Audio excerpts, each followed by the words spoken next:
Well everyone, Black Panther 2 Wakanda Forever has hit theaters, so let's take a quick second to check out some of the stark differences between the film and its comic predecessor.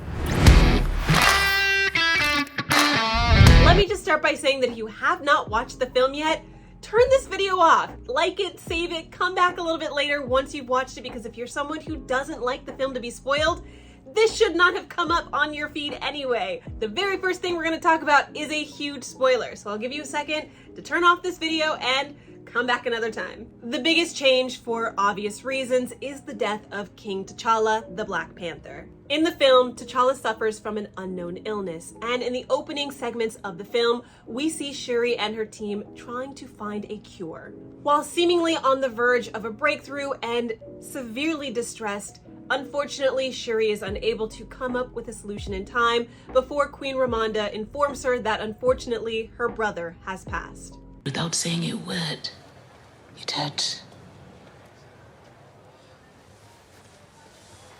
I regret not being there with all of you. It was not easy.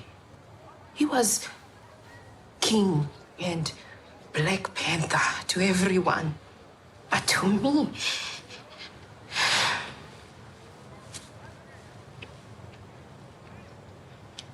he was everything. In the comics, however, like many MCU heroes, T'Challa has died multiple times, not that it ever sticks. In April of 2009, while fighting Dr. Doom, T'Challa is murdered but is resurrected 3 months later because he refused to allow Lady Death to claim him. She, at the time, happened to be distracted by a more interesting soul. One more interesting than T'Challa, I would not know, but later, T'Challa actually meets his future self, who turns out to be a telepath, but is fatally sick. Upon seeing that his future self was fatally sick, current T'Challa decided to put him into cryostasis in order to give him time to find a solution. And though current T'Challa actually did change his future, future Panther, through events, fell into a coma and unfortunately was eliminated by Manape.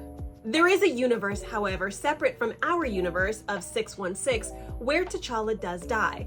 It's named 161. In this universe, he's actually killed off by Storm. Storm comes to Wakanda seeking aid and shelter, and while there actually is a benefit to the Wakandan people. She aids weather relief, she helps T'Challa in council meetings, and is a real provider to the city of Wakanda.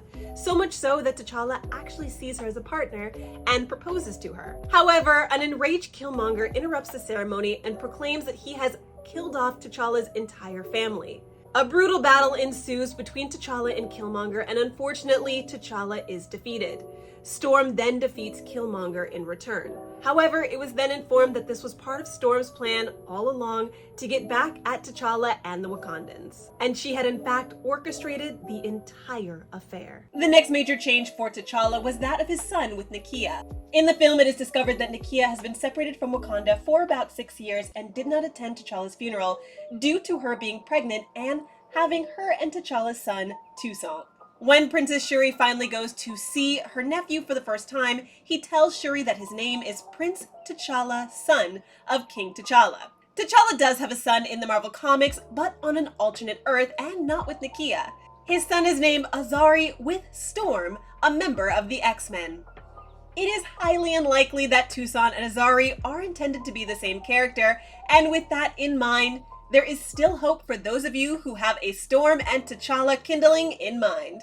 In the film, the first time that you see Riri Williams is actually speaking to another student. And if you go back and watch my breakdown of Riri Williams, you'll see that this is not 100% likely. Riri Williams was very introverted and she actually only had one friend. Now, mind you, this individual was not a friend, just someone she was making money off of, so I'll let it slide, because a girl's gotta make her money. Something that did change, and I think for the better, was Riri Williams and her father's car. In the comics, Riri Williams didn't have too long with her father, and there is no mention of her actually building cars, though it would check. I just want to make sure that we are clear that Riri Williams' curiosity and creativity comes from herself, not necessarily from an outside force. That being said, I can absolutely see this being a connecting, bonding moment between her and her late father. And it would make sense why something like this would be so precious to her, and why later on in the film, Shiri would want to restore it on Riri's behalf. In an interview with Nate Moore, he explains that Ryan Coogler loved the idea that Riri used to build cars with her dad, and given that Riri Williams wouldn't have the same access to technology and tools as Tony Stark, it would make sense that her suit would have more of a Motor City feel. So in the film, Namor has changed a lot, but not a lot, but kind of a lot. It's just a few names and key phrases and things, but his entire premise of being both a hero and a villain, that they stuck to very strongly. Stop! Right there! Who are you? And how did you get in here? This place is amazing. The air is pristine. And the water. My mother told stories about a place like this. A protected land with people that never have to leave, that never have to change who they were. What reason do you have to reveal your secret to the world? I am not a woman who enjoys repeating herself. Who are you? I have many names. My people call me Khan. But my enemies call me Namor. Right off the bat, in the comics, Namor's homeland is Atlantis. In the film, however, Namor's home is Talokan.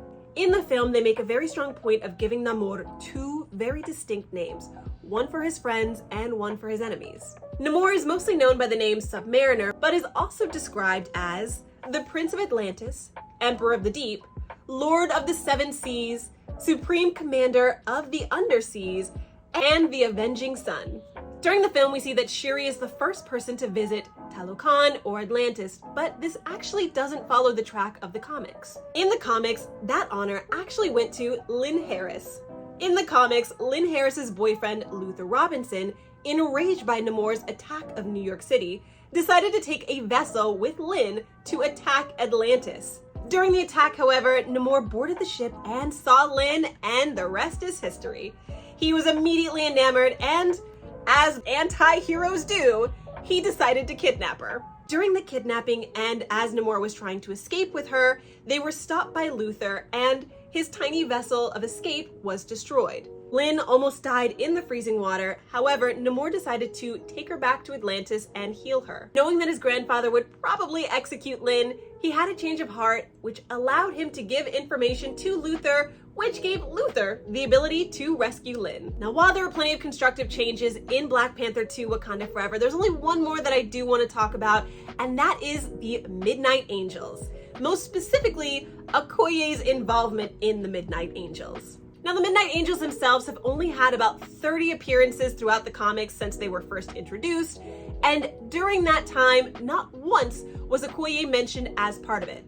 As you know, Okoye is the leader of the Dora Milaje, and this has been her title for many, many years. She was also the bodyguard of T'Challa and actually worked with T'Challa's father, T'Chaka, for many, many years before sticking with T'Challa. The Midnight Angels are a subgroup of the Dora Milaje, and the two key Midnight Angels were Anika and Ayo. Okoye has never once been associated with the Midnight Angels beyond being the leader of all of the Dora Milaje. Another note that I do want to point out is in the comics, not once has Okoye ever been fired. As we know, and the most distressing part for me watching this film was seeing Okoye break down in front of Queen Ramonda as she removed her from the coveted position of the leader of the Dora Milaje. In the comics, Okoye to this day is still serving right next to King T'Challa. If there are some that you saw notable, let me know in the comments below. And as always, if you like this video, make sure to let me know by hitting that like button. And if you want to stay up to date on any videos that I'm dropping, make sure to hit that subscribe button.